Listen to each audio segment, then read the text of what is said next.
ਤੋਂ ਲੈ ਕਰਕੇ ਹੀ ਪਾਤਸ਼ਾਹ ਜੀ ਦੇ ਚਰਨਾਂ ਕਮਲਾਂ ਵਿਖੇ ਹਾਜ਼ਰੀਆਂ ਲਵਾ ਰਹੇ ਹੋ ਆਪ ਜੀ। ਅੰਮ੍ਰਿਤ ਵੇਲੇ ਦੇ ਨਿਤਨੇਮ ਉਪਰੰਤ ਪਵਿੱਤਰ ਆਸਾ ਜੀ ਕੀ ਵਾਰ ਕੇ ਸ਼ਬਦ ਕੀਰਤਨ ਸਰਵਣ ਕਰ ਰਹੇ ਸੀ। ਆਓ ਮਨੋਬਿਰਤੀਆਂ ਗੁਰੂ ਚਰਨਾਂ ਨਾਲ ਜੋੜਦੇ ਹੋਏ ਗੁਰੂ ਚਰਨਾਂ ਵਿਖੇ ਲਵਾਈਏ ਹਾਜ਼ਰੀਆਂ। ਗੁਰੂ ਕਾ ਬਖਸ਼ਿਆ ਫਤਿਹ ਦਾ ਨਾਰਾ ਕਰੀਏ ਬੁਲੰਦ।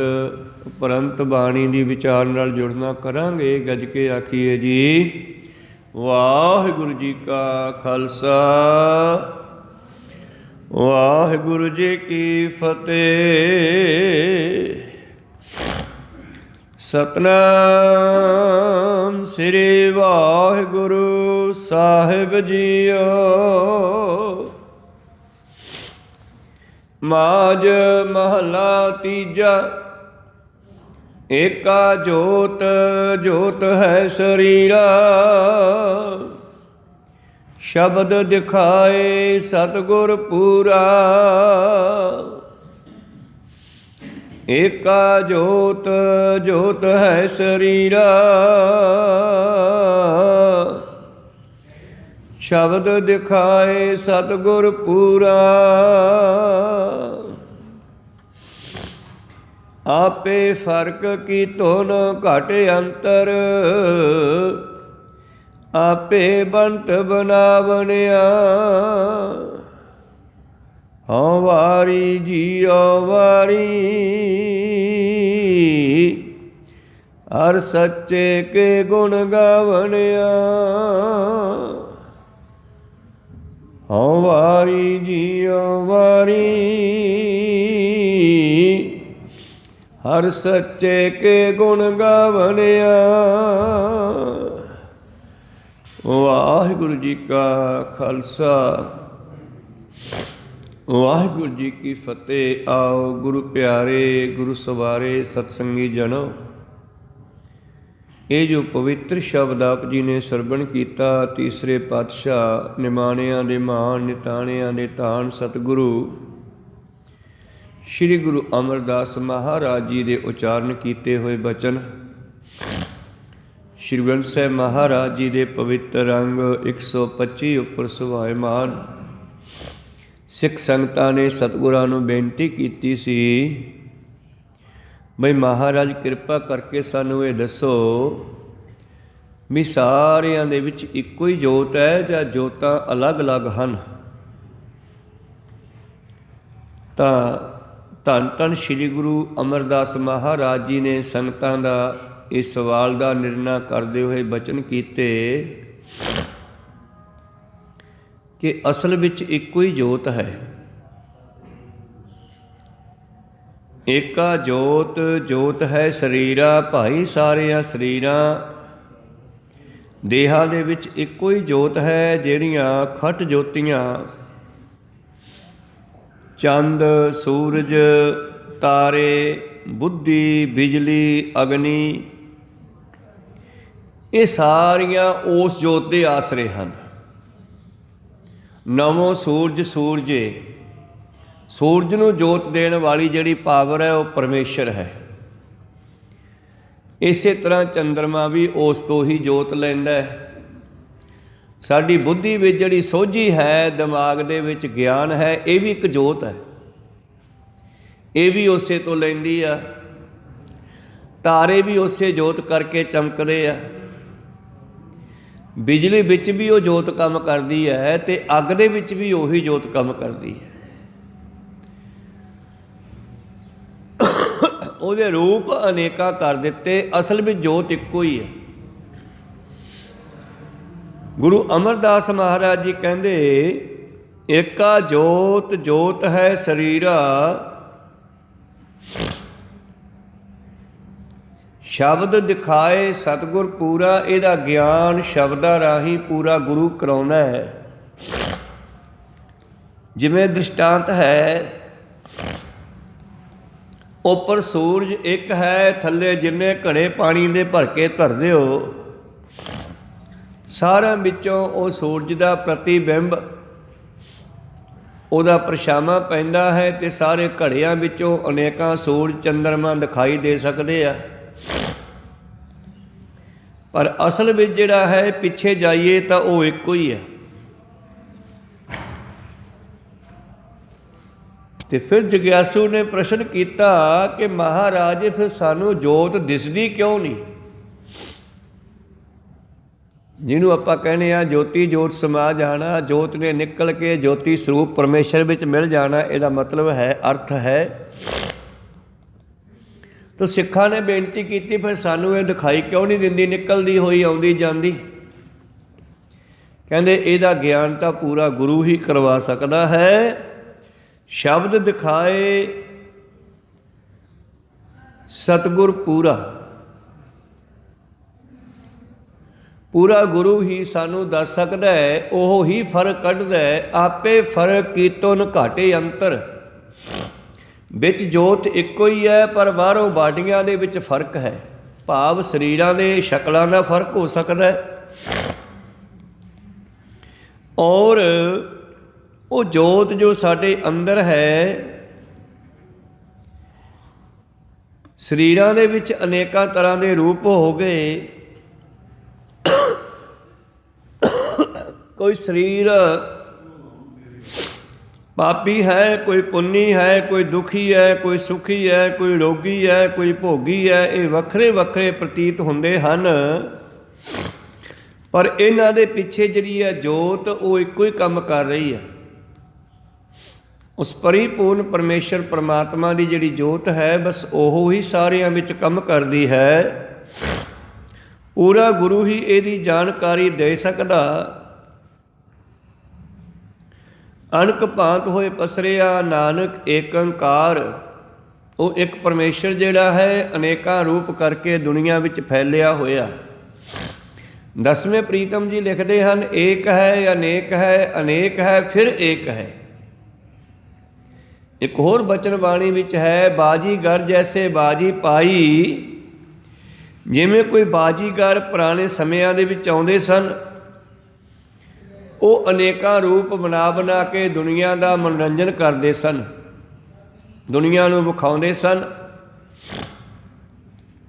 इस करके वो बाजीगर तो इक्को ही हुंदा सी, पर रूप अनेकां धार लैंदा।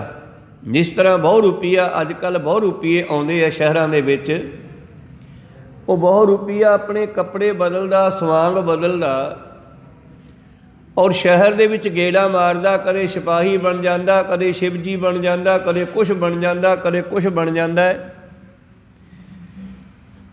ते वेखण वाले हैरान हो जांदे आ उहदा नवां रूप देख के, ते समझ नहीं सकदे कल वाला ही है। बाजीगर जैसे बाजी पाई, नाना रूप भेख दिखलाई। स्वांग उतार थम्यो पसारा, तो फिर ये उही बाजीगर निकलदा जिहड़ा पहलां देखिया सी। तो इस करके मेरे प्रीतम जी बख्शिश करते हैं, एका जोत जोत है शरीरा, शब्द दिखाए सतगुर पूरा। आपे फर्क कीतो न घाटे अंतर, शरीरां दे विच फर्क पा दिता, अंदरली जोत इक्को ही है। और बाहरले पासे अनेकां तरह के रूप बना दिते, रंग बिरंगे,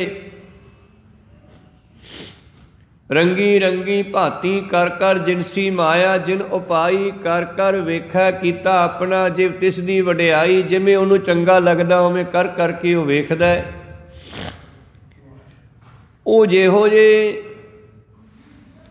शरीर में जोत वड़ जाती है, उहो जिहा रूप धार लैंदी है। जिवें पानी दे विच हरा रंग पाईए तो वह हरा हो जाता, नीला पाईए तो नीला हो जाता, लाल पाईए तो लाल हो जाता। इस तरह ही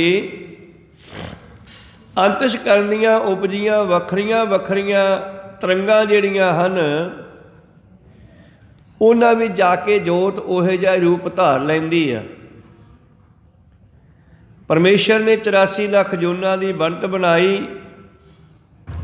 जड़ जंगम पशु पंछी कीड़े मकौड़े आदि वखरे वखरे बनाए। ਇਹ ਸੰਸਾਰ ਅਤੇ ਜੀਵਾਂ ਦੀ ਬਣਤਰ ਬਾਜੀਗਰ ਦੀ ਖੇਡ ਦੀ ਤਰ੍ਹਾਂ ਹੈ, ਤਮਾਸ਼ਾ ਹੈ। ਪਰ ਜਦੋਂ ਇਹਦੇ ਵਿੱਚੋਂ ਰੂਹ ਨਿਕਲ ਜਾਂਦੀ ਹੈ, ਜੋਤ ਨਿਕਲ ਜਾਂਦੀ ਹੈ ਅਤੇ ਪਰਮੇਸ਼ਰ ਵੀ ਸਮਾ ਜਾਂਦੀ ਹੈ।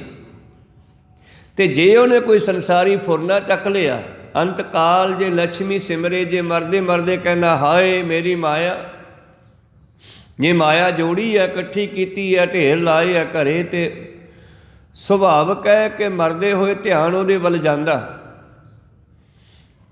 ਇਸ ਕਰਕੇ ਜੇ ਮਰਦਾ ਹੋਇਆ ਸੋਚਦਾ ਹੈ ਮੇਰੀ ਮਾਇਆ, ਅਤੇ ਪਰਮੇਸ਼ਰ ਕਹਿੰਦੇ ਜੇ ਤੂੰ ਮਾਇਆ ਸਾਂਭਣੀ ਹੈ ਤੈਨੂੰ ਸੱਪ ਬਣਾ ਦਿੰਦੇ ਆ, ਹੀਰੇ ਜਵਾਹਰਾਤਾਂ ਦੇ ਕੋਲ ਬੈਠਾ ਰਿਹਾ ਕਰੀ। ਅੰਤ ਕਾਲ ਜੇ ਲక్ష్ਮੀ ਸਿਮਰੇ, ਐਸੀ ਚਿੰਤਾ ਮੈਂ ਜੇ ਮਰੇ, ਸਰਪ ਜੋਨ ਬਲਬਲ ਔਤਰੇ। ਉਸ ਜੋਤ ਨੇ, ਉਸ ਰੂਹ ਨੇ ਇਹ ਖਿਆਲ ਚੱਕਿਆ, ਫੁਰਨਾ ਚੱਕਿਆ, ਅਤੇ ਮਨੁੱਖਾ ਸਰੀਰ ਨੂੰ ਛੱਡ ਕੇ ਸੱਪ ਦੀ ਜੂਨੀ ਵਿੱਚ ਪੈ ਗਿਆ। ਤਾਈਓ ਤਾਂ ਭਗਤ ਜੀ ਯਾਦ ਕਰਾਉਂਦੇ ਨੇ, ਅਰੀ ਬਾਈ ਗੋਬਿੰਦ ਨਾਮ ਮਤ ਵਿਸਰੇ ਹੈ ਭਾਈ, ਪਰਮੇਸ਼ਰ ਦੇ ਨਾਮ ਨੂੰ ਨਾ ਵਿਸਾਰ ਦਿਓ ਕਿਤੇ ਮਰਨ ਲੱਗੇ। ਅੰਤ ਕਾਲ ਜੇ ਲੜਕੇ ਸਿਮਰੇ, ਜੇ ਮਰਦਾ ਹੋਇਆ ਬੱਚਿਆਂ ਨੂੰ ਯਾਦ ਕਰਦਾ ਹੈ, ਹਾਏ ਮੈਂ ਮਰ ਗਿਆ, ਮੇਰੇ ਬੱਚਿਆਂ ਦਾ ਕੀ ਬਣੂ। ਅਤੇ ਪਾਤਸ਼ਾਹ ਕਹਿੰਦੇ ਫਿਰ ਸੂਕਰ ਜੋਨ ਹੋਏ ਬਲ ਬਲ ਉਤਰੇ। ਪਰਮੇਸ਼ਰ ਕਹਿੰਦੇ ਜੇ ਬੱਚੇ ਹੀ ਪਾਲਣੇ ਆ ਫਿਰ ਤੈਨੂੰ ਸੂਰ ਬਣਾ ਦਿੰਦੇ ਆ। ਤਾਂ ਉਹਨੂੰ ਸੂਰ ਦੀ ਜੂਨੀ 'ਚ ਪਾਤਾ। ਸੂਰ ਦੇ 18 ਵੀ ਹੁੰਦੇ ਆ, ਚੀਂ ਚੀਂ ਕਰਦੇ ਮਗਰ ਮਗਰ ਤੁਰੇ ਫਿਰਦੇ ਆ ਸੂਰੀ ਦੇ। ਤਾਂ ਇਸ ਤਰ੍ਹਾਂ ਗੁਰੂ ਪਿਆਰਿਓ, ਸਾਡੀਆਂ ਰੂਹਾਂ ਜਿਹੜੀਆਂ ਹਨ ਵੈਸੇ ਤਾਂ ਇੱਕ ਪਰਮਾਤਮਾ ਦੀ ਅੰਸ਼ ਹੈ। ਜੇ ਮਰਦਾ ਹੋਇਆ ਇਹ ਜੀਵ ਯਾਦ ਕਰ ਲਵੇ ਪਰਮੇਸ਼ਰ ਨੂੰ, ਅੰਤ ਕਾਲ ਨਾਰਾਇਣ ਸਿਮਰੇ, ਐਸੀ ਚਿੰਤਾ ਮੈਂ ਜੇ ਮਰੇ, ਬਲ ਤਲੋਚਨ ਤੇ ਨਰ ਮੁਕਤਾ ਪੀਤੰਬਰ ਵਾਕਾ ਹਿਰਦੈ ਵਸੇ। ਉਹਨਾਂ ਦੇ ਹਿਰਦੇ ਵਿੱਚ ਸੁਨਹਿਰੀ ਸਰੂਪ ਵਾਲਾ ਪਰਮੇਸ਼ਰ ਪਰਮਾਤਮਾ ਵਸ ਜਾਂਦਾ, ਅਤੇ ਉਹ ਜੋਤ, ਉਹ ਰੂਹ ਜਿਹੜੀ ਹੈ ਜਾ ਕੇ ਪਰਮੇਸ਼ਰ ਵਿੱਚ ਮਿਲ ਜਾਂਦੀ। ਆਪੇ ਫਰਕ ਕੀਤਨ ਘਾਟੀ ਅੰਤਰ, ਆਪੇ ਬੰਤ ਬਣਾਵਣਿਆ। ਇਹ ਸਾਰੀ ਖੇਡ ਪਰਮੇਸ਼ਰ ਦੀ ਬਣਾਈ ਹੋਈ ਆ। ਹਉ ਵਾਰੀ ਜੀ ਓ ਵਾਰੀ, ਅਤੇ ਅਸੀਂ ਬਲਿਹਾਰੇ ਜਾਂਦੇ ਹਾਂ। ਤੀਜੇ ਪਾਤਸ਼ਾਹ ਜੀ ਕਹਿੰਦੇ ਮੈਂ ਬਲਿਹਾਰੇ ਜਾਵਾਂ, ਬਾਰ ਬਾਰ ਬਲਿਹਾਰੇ ਜਾਵਾਂ ਉਹਨਾਂ ਤੋਂ। ਹਰ ਸੱਚੇ ਕੇ ਗੁਣ ਗਾਵਣਿਆ, ਜਿਹੜੇ ਪਰਮੇਸ਼ਰ ਦੇ ਗੁਣਾਂ ਨੂੰ ਗਾਉਂਦੇ ਹਨ, ਜਿਹੜੇ ਪਰਮੇਸ਼ਰ ਨਾਲ ਜੁੜੇ ਰਹਿੰਦੇ ਹਨ ਔਰ ਉਹਦੇ ਗੁਣਾਂ ਨੂੰ ਗਾਉਂਦੇ ਗਾਉਂਦੇ ਉਹਦੇ ਵਿੱਚ ਮਿਲ ਜਾਂਦੇ ਆ। ਪਰ ਇਹ ਅਵਸਥਾ ਵੀ ਗੁਰੂ ਦੀ ਕਿਰਪਾ ਤੋਂ ਬਗੈਰ ਨਹੀਂ ਬਣਦੀ।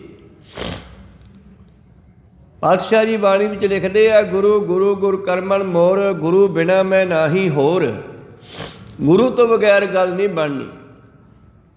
ਪੁੱਛੋ ਬ੍ਰਹਮੈ ਨਾਰਦੈ, ਗੁਰਬਿਨ ਤਰਿਆ ਨਾ ਕੋਏ। ਬ੍ਰਹਮਾ ਔਰ ਨਾਰਦ ਮੁਨੀ, ਵੱਡੇ ਵੱਡੇ ਰਿਸ਼ੀ ਮੁਨੀ ਹੋਏ, ਭਗਤ ਹੋਏ, ਸੰਤ ਹੋਏ, ਉਹਨਾਂ ਸਾਰਿਆਂ ਨੂੰ ਗੁਰੂ ਧਾਰਨਾ ਪਿਆ। ਸੁਖਦੇਵ ਮੁਨੀ ਜਿਸ ਦੀ ਕਿੰਨੀ ਤਪੱਸਿਆ ਸੀ, ਪਰ ਫਿਰ ਵੀ ਉਹ ਜਿੰਨਾ ਚਿਰ ਗੁਰੂ ਵਾਲਾ ਨਹੀਂ ਬਣਿਆ, ਉਹਦਾ ਉਧਾਰ ਨਹੀਂ ਹੋਇਆ, ਉਹਦੀ ਮੁਕਤੀ ਨਹੀਂ ਹੋਈ। ਇਸੇ ਤਰ੍ਹਾਂ ਹੀ ਪਾਤਸ਼ਾਹ ਜੀ ਕਹਿੰਦੇ, ਬਾਜ ਗੁਰੂ ਕੋ ਸਹਿਜ ਨ ਪਾਏ। ਗੁਰੂ ਤੋਂ ਬਗੈਰ ਕਿਸੇ ਨੂੰ ਸਹਿਜ ਅਵਸਥਾ ਦੀ ਪ੍ਰਾਪਤੀ ਨਹੀਂ ਹੁੰਦੀ, ਪਰਮੇਸ਼ਰ ਦੀ ਪ੍ਰਾਪਤੀ ਨਹੀਂ ਹੁੰਦੀ, ਪਰਮੇਸ਼ਰ ਵਿੱਚ ਮਿਲਾਪ ਨਹੀਂ ਹੁੰਦਾ। ਗੁਰੂ ਹੀ ਕਿਰਪਾ ਕਰਕੇ ਸਾਨੂੰ ਉਸ ਅਵਸਥਾ ਵਿੱਚ ਲੈ ਜਾ ਸਕਦਾ। ਗੁਰਮੁਖ ਸਹਿਜ ਸਮਾਵਨਿਆ। ਇਉਂ ਜਦੋਂ ਅਸੀਂ ਗੁਰੂ ਦੇ ਕੋਲ ਜਾਂਦੇ ਹਾਂ ਤੇ ਗੁਰੂ ਜਿਹੜਾ ਹੈ ਆਪਣੇ ਗਿਆਨ ਦੇ ਨਾਲ, ਆਪਣੀ ਕਿਰਪਾ ਬਖਸ਼ ਦ੍ਰਿਸ਼ਟੀ ਦੇ ਨਾਲ ਜੀਵ ਨੂੰ ਪਰਮੇਸ਼ਰ ਵਿੱਚ ਮਿਲਾ ਦਿੰਦਾ, ਉਹਦਾ ਰੂਪ ਹੋ ਜਾਂਦਾ, ਉਹ ਸਹਿਜ ਅਵਸਥਾ ਵਿੱਚ ਚਲਿਆ ਜਾਂਦਾ। ਜਿੱਦਾਂ ਭਗਤਾਂ ਨੇ ਸਹਿਜ ਅਵਸਥਾ ਪ੍ਰਾਪਤ ਕੀਤੀ, ਜਿਨ੍ਹਾਂ ਨੂੰ ਅਵਸਥਾ ਪ੍ਰਾਪਤ ਹੋ ਗਈ ਉਹ ਸਹਿਜ ਵਿੱਚ ਚਲੇ ਗਏ, ਅਤੇ ਫਿਰ ਜੋ ਹੋ ਰਿਹਾ ਹੈ ਪਰਮੇਸ਼ਰ ਦੇ ਭਾਣੇ ਅੰਦਰ ਖੁਸ਼ ਰਹਿੰਦੇ ਆ। ਭਾਈ ਭਿਖਾਰੀ ਦਾ ਜੀਵਨ, ਭਗਤ ਨਾਮਦੇਵ ਜੀ ਦਾ ਜੀਵਨ, ਭਗਤ ਕਬੀਰ ਸਾਹਿਬ ਜੀ ਦਾ ਜੀਵਨ, ਕਿਤਨੇ ਭਗਤ ਪਰਮਾਤਮਾ ਦੇ ਹੋਏ ਜਿਨ੍ਹਾਂ ਨੇ ਉਹ ਸਹਿਜ ਅਵਸਥਾ ਨੂੰ ਪ੍ਰਾਪਤ ਕਰਕੇ ਆਪਣੇ ਆਪ ਨੂੰ ਸਥਿਰ ਕਰ ਲਿਆ। ਔਰ ਜਿਨ੍ਹਾਂ ਨੇ ਆਪਣੇ ਆਪ ਨੂੰ ਥਿਰ ਕਰ ਲਿਆ, ਸਥਿਰ ਕਰ ਲਿਆ, ਉਹਨਾਂ ਦੇ ਕਾਰਜ ਪਰਮੇਸ਼ਰ ਨੇ ਕੀਤੇ। ਜਿਸ ਤਰ੍ਹਾਂ ਪ੍ਰੀਤਮ ਦਾ ਬਚਨ ਹੈ, ਥਿਰ ਕਰ ਬੈਸੋ ਹਰਜਨ ਪਿਆਰੇ, ਸਤਿਗੁਰ ਤੁਮਰੇ ਕਾਜ ਸਵਾਰੇ। ਉਹ ਹਰੀ ਦੇ ਪਿਆਰਿਓ, ਸਥਿਰ ਹੋ ਕੇ ਬੈਠ ਜਾਓ, ਸਤਿਗੁਰੂ ਤੁਹਾਡੇ ਕਾਰਜ ਕਰੇਗਾ। थिर कर बैसो हर जन प्यारे, सतगुर तुमरे काज सवारे, दुष्ट दूत परमेश्वर मारे, जन की पैज रखी करतारे। इਉਂ ਉਹ ਕਰਤਾਰ परिपूर्ण परमेश्वर परमात्मा ਜਿਹੜਾ ਆਪਣੇ ਜਨਾਂ ਦੀ ਲਾਜ ਆਪ ਰੱਖਦਾ। जिस तरह भगत कबीर साहब जी के कारज किए, भगत धन्ने के कारज किए, भगत नामदेव के कारज किए, बेअंत ऐसे भगत होए जिन्हों ने गुरु प्यारो परमेश्वर ते ऊट आसरा रखिया, परमेश्वर ते अपनी सुरत रखाई ते परमेश्वर ने उन्होंने कारज पूरे किए। सतगुरु पातशाह जी बख्शिश करते हैं, बाज गुरु को सहज न पाए, गुरमुख सहज समावनिया। गुरु तो बगैर ये सहज अवस्था, ये परमेश्वर की प्राप्ति नहीं हुंदी। गुरु ही किरपा करके जीव नूं परमेश्वर विच मिलाउंदा। वैसे जोत इक्को ही आ। जिस वेले धन धन श्री गुरु नानक देव जी महाराज एक उदासी के दौरान एक नगर ਦੇ ਵਿੱਚ ਜਾਂਦੇ ਹਨ ਤੇ ਮਰਦਾਨੇ ਨੂੰ ਕਹਿੰਦੇ ਆ, ਮਰਦਾਨੇ ਆਪਣਾ ਇੱਥੇ ਇੱਕ ਮਿੱਤਰ ਹੈ ਪੁਰਾਣਾ, ਪਹਿਲਾਂ ਵੀ ਮਿਲਿਆ ਸੀ, ਜਿਹਦੇ ਕੋਲੋਂ ਤੂੰ 2 ਟਕਿਆਂ ਦਾ ਸੌਦਾ ਲਿਆਇਆ ਸੀ, ਸੱਚ ਤੇ ਝੂਠ। ਚਲੋ ਮਿੱਤਰ ਨੂੰ ਮਿਲ ਕੇ ਚੱਲੀਏ। ਚਲੋ ਚੱਲੀਏ ਜੀ। ਤੇ ਗੁਰੂ ਪਿਆਰਿਓ ਪਹੁੰਚ ਗਏ ਉਹ ਸੇਠ ਦੇ ਬਾਰ ਵਿੱਚ, ਉਹਦੇ ਘਰ ਦੇ ਗੇਟ ਤੇ ਪਹੁੰਚ ਕੇ ਆਵਾਜ਼ ਮਾਰੀ, ਮੂਲਿਆ। ਉਹ ਭਾਈ ਮੂਲਿਆ। घर वाले ने सोचा भी पहला मूला खत्री मेरे घर वाला ये साधु नूं मिलिया सी ते साधु नाल ही लै गया सीगा ते 6 महीने मोड़िया नहीं, को सतनाम सी। ते क्यों ना मैं जवाब दे देवां, अपने घर वाले नूं कहनी तू अंदर लुक जा, वो साध फिर आ गया तैनूं लैण, अगे 6 महीने नहीं मुड़िया तू। और बाहर आके कहनी बाबा जी वो घरे है नहीं गा। बाबा जी ने 2-3 आवाज़ां मारियां पर मूला ना बोलिया, क्योंकि कहता भी तू पिछे बह जा, बोलना नहीं, लुक जा। वो पिछे जाके लुक गया जिथे किते नौरा नूरा हुंदा पिछे, अपने पुराने समय पिंडां च पाथियां पुथियां रखियां हुंदियां पत्थ के, पिछे नौरे वाल जाके लुक गया। तो बाबा जी आवाज़ां मार के तुर गए। वो कहनी घरे है नहीं, चंगा भाई नहीं होना।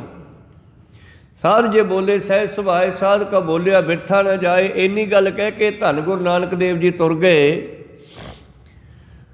और जाके पिंडों बाहर बाहर फिरनी ते बैठ गए। ते घर वाली मूले की फिर आवाज़ मारन गई, कहनी आ जा। गया साध ते जिस वेले पिछे गई तो वह की वेखदा है कि मूला तड़फी जा रहा, उसनूं घेरियां विचों पाथियां चों कोई सप लड़ गया और जहर दे नाल वो बड़ा दुखी हो रही है, मूँह विचों झग आ रही है, रौला पाता बचाओ वे मर गई वे पट्टी गई, भी जिवें बीबियां रौला पाउंदियां, रौला पाता। आंढ गुआंढ दे लोग इकट्ठे हो गए, की हो गया की हो गया। कहनी मेरे घर वाल दे सप लड़ गया। ये सप किवें लड़ गया? कहनी इत्थे पाथियां च फिरदा सी। ते उस वेले कहंदे वो पिंड वालियां नूं कहंदी भी इहनूं मंजे ते पाओ। बाबा आया सी ननकाणे वाला, तलवंडी वाला, तो असी उन्होंने जवाब देता भी घरे है नहीं, ये पिछे लुक गया, उतों सप लड़ गया, चलो वो कोले लैके चलो चक के नूं। कहने मंजे ते पाया, 4 बंदियां ने चक्या, बाहर बाहर फिरनी ते गुरु नानक देव जी बैठे न और उत्थे आ करके मंजा रखता। महाराज जी बचाओ, हुण पैरी पैंदी है बीबी, ओह महाराज जी बचाओ, सोडे रखण दे। बाबा जी कहते की हो गया भाई? कहते जी ये मूला खत्री है, इहनूं बचाओ। पातशाह कहते तो हुण घरे ही है नहीं, भाव रूह निकल चुकी सी, शरीर छुट गया सीगा, मर चुकिया सी, मूँह चों झग निकल रही सी। पातशाह कहते हुण तां ये घरे ही है नहीं गा। तो जिस वेले गुरु प्यारो पातशाह ने कहा शरीर छुट गया, कहते हुण इहनूं 10वें जामे संभालांगे। हुण जोत ओही आ, रूह ओही आ मूले खत्री वाली। हुण टेढ़ियां जूनां दे विच पै गई, ਉਹ ਜੂਨਾਂ प्राप्त करनियां ਜਿਹੜੀਆਂ ਲੁਕਣ ਵਾਲੀਆਂ। बटेरा होया, खरगोश होया, ये जानवर बड़े कमज़ोर दिल दे हुंदे आ, डरोकल, और अपनी जान बचाउण वास्ते लुकदे रहिंदे आ, क्योंकि मरिया भी उस ख्याल विच सीगा ना, लुकदा होया मरिया सीगा, लुकण वास्ते मरिया सी। इस करके जिहो जी सोच आखिरी समय बंदे दी हुंदी है, अगला जन्म उहे जिहा हो जांदा। ये लुकदा लुकदा मरिया सी ते उही जून प्राप्त हुई। ਟੇਢੀਆਂ ਜੂਨਾਂ ਦੇ ਵਿੱਚ ਇਹ ਭੜਕਣ ਲੱਗਿਆ। 84 ਲੱਖ ਜੂਨਾਂ ਇਹਨੇ ਭੋਗਣੀਆਂ ਸ਼ੁਰੂ ਕੀਤੀਆਂ। ਤੇ ਅਖੀਰਲੇ ਸਮੇਂ ਜਿਸ ਵੇਲੇ ਧੰਨ ਧੰਨ ਸ੍ਰੀ ਗੁਰੂ ਗੋਬਿੰਦ ਸਿੰਘ ਜੀ ਮਹਾਰਾਜ 10ਵਾਂ ਜਾਮਾ ਗੁਰੂ ਨਾਨਕ ਦਾ ਨੰਦੇੜ ਸਾਹਿਬ ਦੇ ਇਲਾਕੇ ਵਿੱਚ ਵਿਚਰ ਰਹੇ ਨੇ, ਤੇ ਇੱਕ ਦਿਨ ਅਚਾਨਚੱਕ ਪਾਤਸ਼ਾਹ ਜੀ ਕਹਿੰਦੇ ਲੱਭ ਗਿਆ, ਲੱਭ ਗਿਆ। ਮਹਾਰਾਜ ਕੀ ਹੋ ਗਿਆ? ਕਹਿੰਦੇ ਆ ਸਾਡਾ ਪਹਿਲੇ ਜਾਮੇ ਦਾ ਵਿਛੜਿਆ।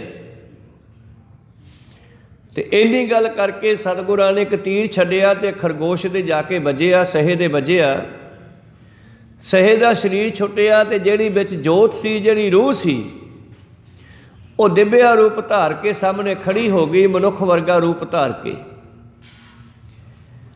ਸਿੱਖਾਂ ਨੂੰ ਤਸੱਲੀ ਕਰਾਉਣ ਵਾਸਤੇ ਪਾਤਸ਼ਾਹ ਪੁੱਛਦੇ ਆ, ਓਏ ਤੂੰ ਕੌਣ ਹੈ? ਤੇ ਫਿਰ ਉਹ ਰੂਹ ਜਵਾਬ ਦਿੰਦੀ ਆ ਕਿ ਮੈਂ ਮੂਲਾ ਖੱਤਰੀ, ਜੋ ਪਹਿਲੇ ਜਾਮੇ ਤੁਹਾਡੇ ਤੋਂ ਵਿਛੜ ਗਿਆ ਸੀ। ਮਹਾਰਾਜ ਤੁਸੀਂ ਵਾਅਦਾ ਕੀਤਾ ਸੀ 10ਵੇਂ ਜਾਮੇ ਸੰਭਾਲਾਂਗੇ।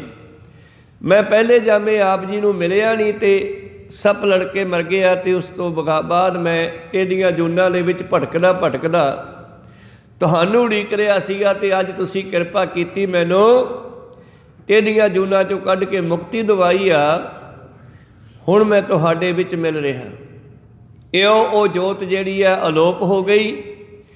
ਭਾਵ ਗੁਰੂ ਕਿਰਪਾ ਕਰਦਾ, ਗੁਰੂ ਤੋਂ ਬਗੈਰ ਇਹ ਜੀਵ ਆਤਮਾ ਪਰਮੇਸ਼ਰ ਵਿੱਚ ਨਹੀਂ ਸਮਾ ਸਕਦੀ। ਬਾਝ ਗੁਰੂ ਕੋ ਸਹਿਜ ਨਾ ਪਾਏ, ਗੁਰਮੁਖ ਸਹਿਜ ਸਮਾਵਨਿਆ। ਗੁਰੂ ਕਿਰਪਾ ਕਰਦਾ ਗੁਰਮੁਖਾਂ 'ਤੇ, ਜਿਹੜੇ ਗੁਰੂ ਨੂੰ ਮਿਲਦੇ ਆ ਉਹਨਾਂ 'ਤੇ ਕਿਰਪਾ ਕਰਦਾ। ਕਿਉਂਕਿ ਜਿਹੜਾ ਗੁਰੂ ਘਰ ਆਵੇਗਾ ਉਸੇ 'ਤੇ ਕਿਰਪਾ ਹੋਵੇਗੀ ਨਾ, ਘਰੇ ਬੈਠਿਆਂ ਥੋੜ੍ਹਾ ਹੋਵੇਗੀ। ਪ੍ਰੀਤਮ ਜੀ ਕਹਿੰਦੇ ਰਹਾਉ ਤੂੰ ਆਪੇ ਸੋਹੇ, ਆਪੇ ਜਗ ਮੋਹੇ। ਉਹ ਪਰਮੇਸ਼ਰ ਹੀ ਅਨੇਕਾਂ ਸੁੰਦਰ ਰੂਪ ਧਾਰ ਕੇ ਦੁਨੀਆ ਨੂੰ ਮੋਹ ਰਿਹਾ ਹੈ। ਇੱਕ ਪਾਸੇ ਉਹ ਪਰਮੇਸ਼ਰ ਹੈ ਤੇ ਇੱਕ ਪਾਸੇ ਸਾਡੇ ਸੁੰਦਰ ਰੂਪ ਧਾਰ ਕੇ ਇੱਕ ਦੂਜੇ ਨੂੰ ਮੋਹ ਰਿਹਾ ਹੈ, ਸ੍ਰਿਸ਼ਟੀ ਨੂੰ ਮੋਹ ਰਿਹਾ ਹੈ। ਪਾਤਸ਼ਾਹ ਜੀ ਤੂੰ ਆਪ ਹੀ ਸੁੰਦਰ ਹੈ। ਐਸੀ ਦਿਵ ਦ੍ਰਿਸ਼ਟੀ ਹੋ ਗਈ। ਉਹ ਜਾਣਦੇ ਹਨ ਕਿ ਇਹ ਪਰਮੇਸ਼ਰ ਤੂੰ ਆਪ ਹੀ ਸਾਰਿਆਂ ਵਿੱਚ ਬ੍ਰਹਮ ਚੇਤਨ ਰੂਪ ਹੋ ਕੇ ਸ਼ੋਭਨੀਕ ਹੈ, ਤੇ ਆਪ ਹੀ ਜਗਤ ਨੂੰ ਮਾਇਆ ਦੇ ਮੋਹ ਵਿੱਚ ਪਾ ਕੇ ਮਸਤ ਕਰ ਰਿਹਾ, ਮੋਹਿਤ ਕਰ ਰਿਹਾ। ਮਾਇਆ ਵੀ ਤੇਰੀ ਬਣਾਈ ਹੋਈ ਆ। ਮਨੁੱਖ ਤੇ ਮਾਇਆ ਪਾ ਦਿੱਤੀ, ਸਾਰੇ ਜੀਵਾਂ ਤੇ ਮਾਇਆ ਦਾ ਅਸਰ ਹੈ।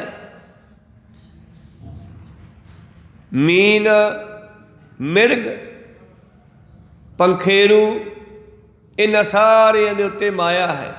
ਮੱਛੀ ਦੇ ਉੱਤੇ ਚੱਟਣ ਦੀ ਮਾਇਆ ਹੈ। ਵੇਖ ਲਓ ਮੱਛੀ ਉਰਲੇ ਪਾਸਿਓਂ ਪੌੜੀਆਂ ਚੱਟੀਆਂ ਸਰੋਵਰ ਦੀਆਂ, ਪਰਲੇ ਪਾਸੇ ਭੱਜਦੀ ਆ, ਇੱਕ ਥਾਂ 'ਤੇ ਟੇਕੇ ਨਹੀਂ ਬੈਠਦੀ। ਤੇ ਇੱਕ ਦਿਨ ਐਸਾ ਆਉਂਦਾ ਕੋਈ ਕੁੰਡੀ ਸਿੱਟ ਦਿੰਦਾ ਹੈ ਆਟਾ ਲਾ ਕੇ, ਤੇ ਉਹਨੂੰ ਮੂੰਹ ਮਾਰਦੀ ਹੈ ਤੇ ਫਸ ਜਾਂਦੀ ਹੈ। ਹਾਥੀ ਨੂੰ ਕਾਮ ਵਾਸ਼ਨਾ ਦੀ ਮਾਇਆ। ਜਿਹੜੇ ਲੋਕ ਹਾਥੀਆਂ ਨੂੰ ਫੜਦੇ ਆ ਜੰਗਲਾਂ 'ਚੋਂ, ਉਹ ਇੱਕ ਵੱਡੀ ਡੱਗੀ ਪੱਟਦੇ ਆ, ਟੋਹਾ ਪੱਟਦੇ ਆ, ਉਹਦੇ ਉੱਤੇ ਕੱਚੀ ਛੱਤ ਪਾ ਕੇ ਉਹਦੇ ਉੱਤੇ ਕਾਗਜ਼ਾਂ ਦੀ ਹਥਨੀ ਬਣਾ ਕੇ ਖੜਾ ਦਿੰਦੇ ਆ। ਭਾਵ ਓਡਾ ਹੀ ਆਕਾਰ ਕਾਗਜ਼ਾਂ ਦਾ ਬਣਾ ਕੇ ਹਾਥੀ ਵਰਗਾ ਰੱਖ ਦਿੰਦੇ ਆ। ਤੇ ਹਾਥੀਆਂ ਨੂੰ ਕਾਮ ਵਾਸ਼ਨਾ ਦੀ ਮੋਹ ਹੈ, ਮਾਇਆ ਪਈ ਹੋਈ ਹੈ। ਉਹ ਭੱਜ ਕੇ ਉਸ ਕਾਗਜ਼ਾਂ ਦੇ ਆਕਾਰ ਵੱਲ ਆਉਂਦੇ ਹੈ ਹਥਨੀ ਸਮਝ ਕੇ, ਪਰ ਉਹ ਹਥਨੀ ਤਾਂ ਹਲਕੀ ਹੁੰਦੀ ਹੈ, ਉੱਤੇ ਖੜਾ ਰਹਿੰਦਾ ਕਾਗਜ਼ ਦਾ ਪੁਤਲਾ। ਜਦੋਂ ਇਹ ਹਾਥੀ ਉਹਦੇ ਉੱਤੇ ਪੈਰ ਧਰਦਾ ਧਰਤੀ 'ਤੇ ਆ ਕੇ, ਤੇ ਉਹ ਕੱਚੀ ਛੱਤ ਟੁੱਟ ਜਾਂਦੀ ਹੈ ਤੇ ਟੋਹੇ ਵਿੱਚ ਡਿੱਗ ਜਾਂਦਾ। ਟੋਹੇ ਵਿੱਚ ਡਿੱਗਣ ਤੋਂ ਬਾਅਦ ਫਿਰ ਇਸ ਨੂੰ 5-6 ਮਹੀਨੇ ਬਾਹਰ ਨਹੀਂ ਕੱਢਦੇ, ਨਾ ਇਹਨੂੰ ਕੋਈ ਖੁਰਾਕ ਦਿੰਦੇ ਆ, ਨਾ ਇਹਨੂੰ ਬਾਹਰ ਕੱਢਦੇ ਆ। ਤੋ ਜਿਹੜੀ ਅੰਦਰਲੀ ਖੁਰਾਕ ਹੁੰਦੀ ਆ ਉਸੇ ਨਾਲ 5-6 ਮਹੀਨੇ ਲੰਘਦੇ ਆ ਤੇ ਕਮਜ਼ੋਰ ਹੋ ਜਾਂਦਾ ਪੂਰਾ। ਫਿਰ ਗੁਰੂ ਪਿਆਰਿਓ ਉਸ ਟੋਹੇ 'ਚੋਂ ਹਾਥੀਆਂ ਨੂੰ ਫੜਨ ਵਾਲੇ ਬਾਹਰ ਕੱਢ ਲੈਂਦੇ ਆ। ਇਉਂ ਕਮਜ਼ੋਰ ਕਰਕੇ ਤੇ ਫਿਰ ਉਸ ਦੀ ਕਮਜ਼ੋਰੀ ਕਰਕੇ ਉਸ ਨੂੰ ਫੜ ਕੇ ਆਪਣੀ ਮਰਜ਼ੀ ਨਾਲ ਚਲਾਉਂਦੇ ਆ। ਇਸੇ ਤਰ੍ਹਾਂ ਹੀ ਸਾਰੇ ਜੀਵਾਂ 'ਤੇ ਮਾਇਆ ਪਈ ਹੋਈ ਆ। ਮਨੁੱਖ ਦੇ ਉੱਤੇ 5 ਤਰ੍ਹਾਂ ਦੀ ਮਾਇਆ। ਕਹਿਣ ਲੱਗੇ ਮੀਨ, ਮਿਰਗ, ਪੰਖੇਰੂ, ਇਹ ਸਾਰੇ ਏਕ ਦੋਖ ਵਿਨਾਸ਼, ਇਹ ਸਾਰੇ ਇੱਕੋ ਗਲਤੀ ਨਾਲ ਖਤਮ ਹੋ ਜਾਂਦੇ ਹੈ। 5 ਦੋਖ ਅਸਾਧ ਜਾਮੈ, ਤਾਕੀ ਕੇਤਕੇ ਆਸ, ਤੇ ਬੰਜੇ ਨੂੰ 5 ਦੋਖ ਹੈ। ਬੰਦੇ ਦੇ ਪੰਜੇ ਨੁਕਸਾਨ ਬੰਦੇ ਵਿੱਚ, ਬੰਦੇ ਨੂੰ ਪੰਜਾਂ ਤਰ੍ਹਾਂ ਦੀ ਮਾਇਆ ਪਈ ਹੈ, ਇਹ ਕਿਵੇਂ ਬਚੂਗਾ? ਤਾਂ ਮੇਰੇ ਪ੍ਰੀਤਮ ਜੀ ਕਹਿੰਦੇ, ਹੇ ਪਰਮੇਸ਼ਰ, ਇਹ ਤੇਰੀ ਖੇਡ ਹੈ। ਜਿਨ੍ਹਾਂ ਬ੍ਰਹਮ ਗਿਆਨੀਆਂ ਨੂੰ ਪਤਾ ਲੱਗ ਗਿਆ, ਉਹ ਕਹਿੰਦੇ ਉਹ ਆਪ ਹੀ ਤੂੰ ਸਰੀਰਾਂ ਦੇ ਵਿੱਚ ਜੋਤ ਬਣ ਕੇ ਬੈਠਾ ਤੇ ਆਪ ਹੀ ਸੁੰਦਰ ਸਰੂਪ ਬਣਾ ਕੇ ਮਾਇਆ ਪਾ ਰਿਹਾ ਦੁਨੀਆ ਵਿੱਚ। ਤੂੰ ਆਪੇ ਸੋਹੇ ਆਪੇ ਜਗ ਮੋਹੇ, ਤੂੰ ਆਪੇ ਨਦਰੀ ਜਗਤ ਪਰੋਵੇ। ਤੂੰ ਆਪ ਹੀ ਇਸ ਜਗਤ ਨੂੰ, ਇਸ ਸ੍ਰਿਸ਼ਟੀ ਨੂੰ ਆਪਣੀ ਨਜ਼ਰ ਵਿੱਚ ਪਰੋ ਕੇ ਰੱਖਿਆ ਹੋਇਆ, ਭਾਵ ਸਾਰਿਆਂ ਉੱਤੇ ਨਜ਼ਰ ਹੈ ਤੇਰੀ, ਸਾਰਿਆਂ ਨੂੰ ਤੂੰ ਵੇਖ ਰਿਹਾ ਹੈ, ਕੋਈ ਵੀ ਤੇਰੀ ਨਜ਼ਰ ਤੋਂ ਬਾਹਰ ਨਹੀਂ ਹੈ। ਜਿਨ੍ਹਾਂ 'ਤੇ ਕਿਰਪਾ ਦ੍ਰਿਸ਼ਟੀ ਕਰਦਾ ਹੈ ਉਹਨਾਂ ਨੂੰ ਆਪਣੇ ਵਿੱਚ ਮਿਲਾ ਲੈਣਾ ਹੈ, ਆਪਣੀ ਏਕਤਾ ਵਿੱਚ ਲਿਆਉਣਾ ਹੈ। ਆਤਮਿਕ ਗਿਆਨ, ਬ੍ਰਹਮ ਗਿਆਨ ਬਖਸ਼ਿਸ਼ ਕਰ ਦਿੰਦਾ, ਉਹ ਤੇਰੇ ਵਿੱਚ ਮਿਲ ਜਾਂਦੇ ਹਨ। ਤੇ ਪਰ ਦੂਜਿਆਂ ਦੇ ਉੱਤੇ ਵੀ ਤੇਰੀ ਨਿਗਾਹ ਹੈ। ਜਿਨ ਉਪਾਈ ਰੰਗ ਰਵਾਈ, ਬੈਠਾ ਵੇਖੈ ਵੱਖ ਅਕੇਲਾ। ਜਿਸ ਨੇ ਦੁਨੀਆ ਪੈਦਾ ਕੀਤੀ ਹੈ ਤਰ੍ਹਾਂ ਤਰ੍ਹਾਂ ਦੇ ਰੰਗਾਂ ਵਿੱਚ, ਉਹ ਆਪ ਹੀ ਇਹ ਸ੍ਰਿਸ਼ਟੀ ਨੂੰ ਦੇਖਣ ਵਾਲਾ ਵੀ ਹੈ। ਪ੍ਰੀਤਮ ਜੀ ਕਹਿੰਦੇ, ਤੂੰ ਆਪੇ ਨਦਰੀ ਜਗਤ ਪਰੋਵੇ, ਤੂੰ ਆਪੇ ਦੁੱਖ ਸੁੱਖ ਦੇਵਹਿ ਕਰਤੇ। ਸਰੀਰਾਂ ਦੇ ਵਿੱਚ ਦੁੱਖ ਤੇ ਸੁੱਖ ਵੀ ਦੇਣ ਵਾਲਾ ਉਹ ਹੈ। ਬ੍ਰਹਮ ਗਿਆਨੀਆਂ ਨੂੰ ਇਹ ਸਮਝ ਆਈ ਵੀ ਸਾਡੇ ਸਰੀਰਾਂ ਵਿੱਚ ਦੁੱਖ ਤੇ ਸੁੱਖ ਜਿਹੜੇ ਆਉਂਦੇ ਹਨ, ਇਹ ਵੀ ਉਹਦੀ ਦਾਤ ਹੈ। ਬ੍ਰਹਮ ਗਿਆਨੀ ਕਹਿੰਦੇ ਹਨ, ਇਹ ਪੇ ਦਾਤ ਤੇਰੀ ਦਾਤਾਰ। ਬ੍ਰਹਮ ਗਿਆਨੀਆਂ ਨੂੰ ਸਮਝ ਆਈ ਤਾਂ ਧੰਨ ਗੁਰੂ ਨਾਨਕ ਦੇਵ ਜੀ ਨੇ ਕਹਿ ਦਿੱਤਾ, ਦੁੱਖ ਦਾਰੂ ਸੁਖ ਰੋਗ ਭਇਆ। ਜਦੋਂ ਦੁੱਖ ਆਉਂਦਾ ਹੈ ਤੇ ਜੀਵ ਨੂੰ ਮਾਨੋ ਪਰਮੇਸ਼ਰ ਆਪਣੇ ਨਾਲ ਮਿਲਾਉਣਾ ਚਾਹੁੰਦਾ ਹੈ, ਤੇ ਦੁੱਖਾਂ ਦੇ ਵਿੱਚ ਜੀਵ ਜਿਹੜਾ ਹੈ ਪਰਮੇਸ਼ਰ ਨੂੰ ਯਾਦ ਕਰਦਾ ਹੈ। ਦੁੱਖ ਦਾਰੂ ਸੁਖ ਰੋਗ ਭਇਆ, ਜਾਂ ਸੁਖ ਤਾਮ ਨਾ ਹੋਈ। ਜਿਨ੍ਹਾਂ ਸੁੱਖਾਂ ਦੇ ਵਿੱਚ ਸਾਨੂੰ ਪਰਮੇਸ਼ਰ ਭੁੱਲ ਜਾਵੇ, ਕਹਿੰਦੇ ਉਹਨਾਂ ਸੁੱਖਾਂ ਦੀ ਮੈਨੂੰ ਲੋੜ ਨਹੀਂ ਹੈ। ਕੋਈ ਗੱਲ ਨਹੀਂ, ਇਹ ਦੁੱਖ ਵੀ ਤੈਨੂੰ ਯਾਦ ਕਰਾਉਣ ਵਾਸਤੇ ਆਉਂਦੇ ਹੈ, ਇਹ ਤੇਰੇ ਸਿਪਾਹੀ ਆ। ਤੂੰ ਆਪੇ ਦੁੱਖ ਸੁੱਖ ਦੇਵੈ ਕਰਤੇ, ਗੁਰਮੁਖ ਹਰ ਦੇ ਖਾਵਣਿਆ। ਗੁਰਮੁਖਾਂ ਨੂੰ ਇਸ ਗੱਲ ਦੀ ਸੋਝੀ ਆਈ, ਮਨਮੁਖ ਤੇ ਗੁਰਮੁਖ ਦੋ ਤਰ੍ਹਾਂ ਦੇ ਮਨੁੱਖ ਹੈ ਦੁਨੀਆ ਵਿੱਚ, ਤੇ ਦੋ ਤਰ੍ਹਾਂ ਦੀ ਦ੍ਰਿਸ਼ਟੀ ਆ। ਗੁਰਮੁਖਾਂ ਦੀ ਦ੍ਰਿਸ਼ਟੀ ਹੋਰ ਤਰ੍ਹਾਂ ਦੀ ਆ, ਮਨਮੁਖਾਂ ਦੀ ਹੋਰ ਤਰ੍ਹਾਂ ਦੀ ਆ। ਗੁਰੂ ਪਿਆਰਿਓ, ਜਿਸ ਤਰ੍ਹਾਂ ਕੁੱਤੇ ਦੀ ਦ੍ਰਿਸ਼ਟੀ ਤੇ ਸ਼ੇਰ ਦੀ ਦ੍ਰਿਸ਼ਟੀ ਅਲੱਗ-ਅਲੱਗ ਹੈ। ਧੰਨ ਧੰਨ ਸ਼੍ਰੀ ਗੁਰੂ ਹਰਗੋਬਿੰਦ ਸਾਹਿਬ ਜੀ ਕਹਿੰਦੇ, ਆਪਾਂ ਸ਼ੇਰ ਦੀ ਦ੍ਰਿਸ਼ਟੀ ਰੱਖਣੀ ਹੈ, ਕੁੱਤੇ ਦੀ ਨਹੀਂ ਰੱਖਣੀ। ਤਾਂ ਸਿੱਖਾਂ ਨੇ ਪੁੱਛਿਆ, ਜੀ ਉਹ ਕਿਸ ਤਰ੍ਹਾਂ? ਕਹਿੰਦੀ ਇਸ ਤਰ੍ਹਾਂ ਹੈ ਵੀ ਜਦੋਂ ਕੋਈ ਕੁੱਤੇ ਦੇ ਸੋਟੀ ਮਾਰਦਾ ਨਾ, ਤੇ ਕੁੱਤਾ ਮਾਰਨ ਵਾਲੇ ਨੂੰ ਨਹੀਂ ਫੜਦਾ, ਸੋਟੀ ਨੂੰ ਫੜਦਾ। ਤੇ ਸ਼ੇਰ ਦੇ ਉੱਤੇ ਕੋਈ ਆਪਣੀ ਬੰਦੂਕ ਨਾਲ, ਹਥਿਆਰ ਨਾਲ ਵਾਰ ਕਰਦਾ ਜਦੋਂ, ਤੇ ਸ਼ੇਰ ਜਿਹੜਾ ਹੈ ਉਹ ਸ਼ਸਤਰ ਨੂੰ ਨਹੀਂ ਫੜਦਾ, ਬੰਦੇ ਨੂੰ ਫੜਦਾ, ਮਾਰਨ ਵਾਲੇ ਨੂੰ। ਮਨਮੁਖ ਜਿਹੜਾ ਹੈ ਉਹ ਰੱਬ ਦੀ ਬਜਾਏ ਮਨੁੱਖਾਂ ਨੂੰ ਲਾਂਭਾ ਦਿੰਦਾ ਹੈ, ਮਨੁੱਖਾਂ ਦੇ ਉੱਤੇ ਟੇਕ ਰੱਖਦਾ ਹੈ। ਬਈ ਮੈਨੂੰ ਫਲਾਣੇ ਨੇ ਮਾਰਿਆ, ਧਿਉਂਕੇ ਨੇ ਮਾਰਿਆ, ਫਲਾਣੇ ਨੇ ਦੁੱਖ ਦਿੱਤਾ, ਫਲਾਣੇ ਨੇ ਸੁੱਖ ਦਿੱਤਾ। ਪਰ ਗੁਰਮੁਖ ਜਿਹੜੇ ਹੁੰਦੇ ਹੈ ਉਹ ਪਰਮੇਸ਼ਰ 'ਤੇ ਟੇਕ ਰੱਖਦੇ ਹੈ ਵੀ ਇਹ ਦੁੱਖ ਤੇ ਸੁੱਖ ਦੇਣ ਵਾਲਾ ਤਾਂ ਇੱਥੋਂ ਬਗੈਰ ਦੂਜਾ ਕੋਈ ਨਹੀਂ ਹੈਗਾ। ਜਿਸ ਤਰ੍ਹਾਂ ਛੋਟੀ ਜਿਹੀ ਵਾਰਤਾ ਹੈ ਸ਼੍ਰੀ ਅਨੰਦਪੁਰ ਸਾਹਿਬ ਦੀ। ਧੰਨ ਧੰਨ ਸ਼੍ਰੀ ਗੁਰੂ ਗੋਬਿੰਦ ਸਿੰਘ ਜੀ ਮਹਾਰਾਜ ਅੰਮ੍ਰਿਤ ਵੇਲੇ ਉੱਠ ਕੇ ਸਾਰੇ ਗੁਰੂ ਘਰ ਦੇ ਵਿੱਚ ਵਿਚਰਦੇ ਆ, ਔਰ ਸਾਰਿਆਂ ਨੂੰ ਦੇਖਦੇ ਆ, ਸਭ 'ਤੇ ਕਿਰਪਾ ਦ੍ਰਿਸ਼ਟੀ ਕਰਦੇ ਆ। ਚੱਲਦੇ ਚੱਲਦੇ ਵਿਚਰਦੇ ਵਿਚਰਦੇ ਪਾਤਸ਼ਾਹ ਜੀ ਪਹੁੰਚ ਜਾਂਦੇ ਹਨ ਘੋੜਿਆਂ ਦੇ ਤਵੇਲੇ ਵਿੱਚ, ਤੇ ਘੋੜਿਆਂ ਨੂੰ ਸਾਂਭਣ ਵਾਲਾ ਇੱਕ ਗਰੀਬ ਜਿਹਾ ਸਿੱਖ ਹੈ ਸਤਿਗੁਰਾਂ ਦਾ, ਭਾਈ ਬੇਲਾ। ਤੇ ਉਹ ਬੇਲਾ ਜਿਹੜਾ ਘੋੜਿਆਂ ਦੀ ਦਿਨ ਰਾਤ ਸੇਵਾ ਕਰਦਾ ਹੈ, ਉਹਨਾਂ ਦੀਆਂ ਲੱਤਾਂ ਘੁੱਟਣੀਆਂ, ਉਹਨਾਂ ਦੇ ਖਰਖਰਾ ਫੇਰਨਾ, ਉਹਨਾਂ ਦਾ ਇਸ਼ਨਾਨ ਕਰਾਉਣਾ, ਉਹਨਾਂ ਨੂੰ ਭੋਜਨ ਦੇਣਾ। ਤੇ ਗੁਰੂ ਸਾਹਿਬ ਜਾ ਕਰਕੇ ਬੇਲੇ ਨੂੰ ਗਲਵੱਕੜੀ 'ਚ ਲੈ ਕੇ ਪਿਆਰ ਕਰਦੇ ਆ। ਕੁਝ ਈਰਖਾਲੂ ਸਿੱਖਾਂ ਨੂੰ ਕਹਿੰਦੇ ਹੰਕਾਰ ਪੈਦਾ ਹੋ ਗਿਆ ਵੀ ਯਾਰ ਹੈ ਸਾਡੇ ਚਿੱਟੇ ਕੱਪੜੇ, ਅਸੀਂ ਬਾਣੀ ਪੜ੍ਹਦੇ ਹਾਂ, ਸਾਨੂੰ ਕਦੇ ਗੁਰੂ ਸਾਹਿਬ ਨੇ ਇੱਦਾਂ ਪਿਆਰ ਨਹੀਂ ਕੀਤਾ। ਤੇ ਉਹ ਲਿਬੜੇ ਜਿਹਨੂੰ ਜਾ ਕੇ ਜੱਫੀ 'ਚ ਲੈ ਲੈਂਦੇ ਆ ਬੇਲੇ ਨੂੰ। ये पातशाह का ध्यान सीधा उस ते ही रहिंदा, साडे वल झाकदे भी नहीं।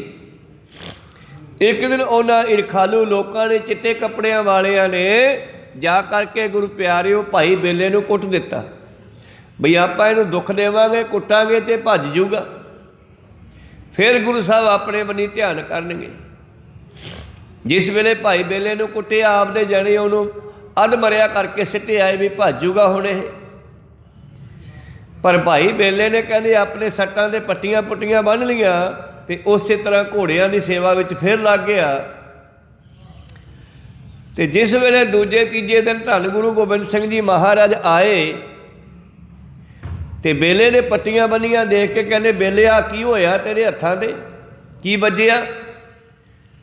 ते भाई बेला जी कहन लगे कुछ नहीं वजिया जी। कहते क्यों नहीं वजिया? पट्टियां बनियां तेरे सट्टां वजियां, किहने मारियां मैनूं दस। सिरजा मार कहता मैनूं नहीं पता किहने मारियां जी, कुछ नहीं होया। गुरु पातशाह प्यार नाल पलोसदे आ, विचारदे आ, कहते पुत्र मैनूं दसदा सही किहने मारिया, मैं उहनूं पुछूंगा। भाई बेला अगों कहना तुसीं मारिया, जो सोडे तो बगैर, सोडे हुक्म तो बगैर पत्ता नहीं हलदा ते फिर होर मार कौन सकदा मैनूं, ये तुसीं मारिया। मतलब कि भाई बेले ने शिकायत भी लाई, उहदी शेर बिरती है बई गुरु के हुक्म तो बगैर कुछ नहीं हो सकता। उन्हें ना दसिया किने मारिया, तो धन गुरु गोबिंद सिंह जी ने सजे दीवान में फिर आवाज़ दी कि जिन्हें भाई बेले नूं कुटिया वो खड़ा हो जाए। पहला तो ना खड़े होए, पातशाह कहते फिर मैं नाम दसा किने किने कुटिया कि उठते हो। तो तीन जने खड़े हो गए, कहते जी असी कुटिया। क्यों कुटिया? कहते जी गलती हो गई। कहते गलती की क्यों है? महाराज जी सानू ईर्खा हो गई, तुसीं तड़के तड़के जो शहर करते हुए लंघते हो साडे कोल दी, साडे वाल तां तुसीं उवें झाकदे भी नहीं, जाके लिबड़े जिन्हों गलवकड़ी च लै लैंदे हो। घोड़ियां नवाउंदियां पानी पूनी पिया हुंदा कपड़ियां दे उत्ते, उवें जाके इहनूं गलवकड़ी च लैके प्यार करदे हो, सानू क्यों नहीं करदे? ते पातशाह कहंदे दसां फिर तुसीं घंटा बाणी पढ़ के, घंटा पाठ करके, घंटा सेवा करके कह दिओ थक गए हुण तां सौं जाइए, आराम करिए, तो ये 24 घंटे मेरा नाम जपदा रहिंदा। आ नीलिया तू गुरु की सेवा करके आया, मैं तेरी सेवा कर दिया। कदे खरखरा फेरता, कदे लत्तां घुटतियां, कदे उसनों निहारी पा दी, कदे दाने पा दिते। घोड़ियां की दिन रात सेवा करता रहिंदा ते मैनूं जपदा रहिंदा दिन रात। तो फिर मैं प्यार तो करना ही है। साच कहो सुन लिहो सब है, जिन प्रेम कियो ते नहीं प्रभ पायो। तो इस करके पातशाह जी कहने तू आपे दुख सुख देवै करते, गुरमुख हर दे खावनिया। गुरमुखां नूं इस गल की समझ आ गई, उन्होंने हर थां ते परमेश्वर नूं जाणिया। भगत नामदेव जी दी इदां दी 72 कहानियां। जे घर नूं अग लग गई तो कहते ये हुण मैं समान कित्थे रखूँगा, ये भी तू ही साहब। गवांढियां ने बचा के समान बाहर कढ़िया, इन्हें चक के फिर विसटना शुरू किया। इस तरह ही जे कुत्ता आ गया घरे चक्की चट्टन लग पिया, उन्होंने कहते वाह महाराज ये भी तेरा सोहना रूप है। शब्द उचारिया सुरै की जैसी तेरी चाल। देवतियां वांगू तुरदा, हौली हौली पैर दब के तुरदा सी, किसी को पता ना लगे भी मैं आई जाना। भगत जी कहते सुरह की जैसी तेरी चाल, तेरी पूंछ दी उपर झमक वाल, तेरी पूंछ के उत्ते बड़े चमकारे पैंदे है, देवतियां वांगू तू तुरदा है।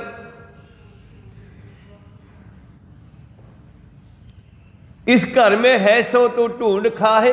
हौली हौली चक्की कोले पहुंच गया कुत्ता, चक्की दी मास भी चाटा लग्या हुंदा, वो चट्टन लग्या। इस घर में है सो तू ढूंढ खाए। भगत जी साइड ते बैठे आ, कुत्ते नूं पता लगने कि डर के भज ना जाए, खा लैण दे। इस घर में है सो तू ढूंढ खाए, चाकी चाटा चूनो खाए। फिर उहदे विच इक परोला हुंदा कपड़ा आटा कड्ढण वास्ते, वो कपड़ा खिंच लिया। भगत जी कहने चाकी का चीथरा कहाँ ले जाए, कपड़े का की करेगा। उन्होंने चट चुट के फिर उपर छाबा टंगिया सी रोटियां वाला, उहदे कन्नी झाकण लग्या। शीके पर तेरी बहुत डीठ,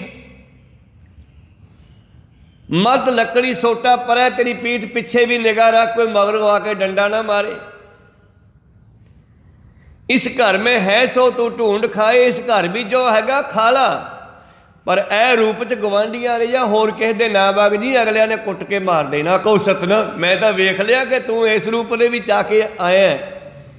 पर यह रूप हरेक नूं नहीं दिसदा, ब्रह्म ज्ञानियां नूं दिसदा। और किसी के मत ही जाए। इस तरह गुरु प्यारिओ भगतां ने उसनूं देखिया, आपे करता करे कराए, आपे शब्द गुर मन वसाए। वो परमेश्वर आप ही तरह तरह के रूप धार के दुनिया नूं साज के बैठा है। आपे शब्द गुर मन वसाए, शब्दे उपजै अमृत बाणी। जदों शब्द की समझ आई, गुरु ने कृपा की साडे ते, फिर साडी बोल बाणी भी बदल के अमृत मतलब मिठी बन जाएगी। जदों समझ आऊगी फिर साडी अमृत बाणी गुरमुख आख सुनावणिया। फिर कहने सब दे अंदरों मिठा भी बोलदा। वातावरण अंदरला बदल दिंदा जदों दी कृपा हुंदी आ। प्रीतम जी कहंदे आपे करता आपे भुगता, बंधन तोड़े सदा है मुक्ता। आपे ही करता है ते आपे ही भोगण वाला। नमो सर्ब रोगे नमो सर्ब भोगे, नमो सर्ब करता नमो सर्ब हरता, नमो जोग जोगे नमो सर्ब भोगे। इस तरह 10वें पातशाह जी ने इन्हां चीज़ों को अपने जप साहिब दे विच बयान किया है। आपे करता आपे भुगता, बंधन तोड़े सदा है मुक्ता। वो आप ही बंधना विच पै गया। मेरी बांधी भगत छड़ावै, बांध है भगत ना छूटै मोहे। भगत प्यार च बनते आ। हुण जे आपां किसी दोस्त मित्र प्यार नूं कहीए, वो कहे चंगा यार चलदे आ, जे असीं कहीए नहीं यार बह जा हजे की होया। इस तरह भगत परमेश्वर नूं बन लैण ते जिन्ना चिर भगत आग्या ना देण परमेश्वर जा नहीं सकदा। मेरी बांधी भगत छड़ावै, बांध है भगत ना छूटै मोहे। एक समय मोह को गह बांधे, तो फुन मोह पै जवाब ना होए। एक दिन कृष्ण जी खड़े अपने किसी मित्र कोल, गल्लां बातां चलदियां रहियां। थर्ड परसन कोई होर भी खड़ा, तीजा बंदा वो भी सुन रहा है।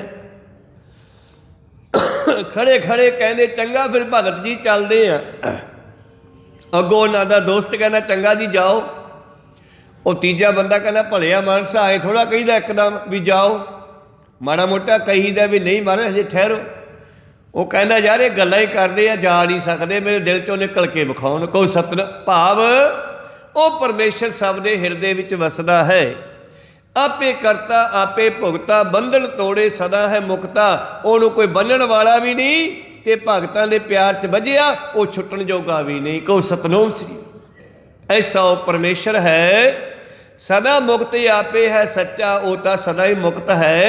आपे अलख लखावणिया, जिन्हां ते वो कृपा करदा है उन्होंने अपने आपे की जानकारी दे दिंदा है। जिसै जन आए सो जन जाणै, नानक हर गुण आख बखाणै। तो जिन्होंने समझ आ जाती है वो दे गुण गाउंदे है। इसी पवित्र शब्दों के विचार रहंदे चार पदियां के विचार आपां कल नूं सरवण करांगे। हुण विचारां इत्थे रोकण की आग्या बख्शो। बोलदियां ने एक अखर बाद घाट हो जाते। सिख संगतां ते सतगुरु बख्शण योग है, बख्श लैना जी। समाप्ति करिए। मिलाओ फतेह पाओ फतेह। वाहिगुरु जी का खालसा, वाहिगुरु जी की फतेह। वाहिगुरु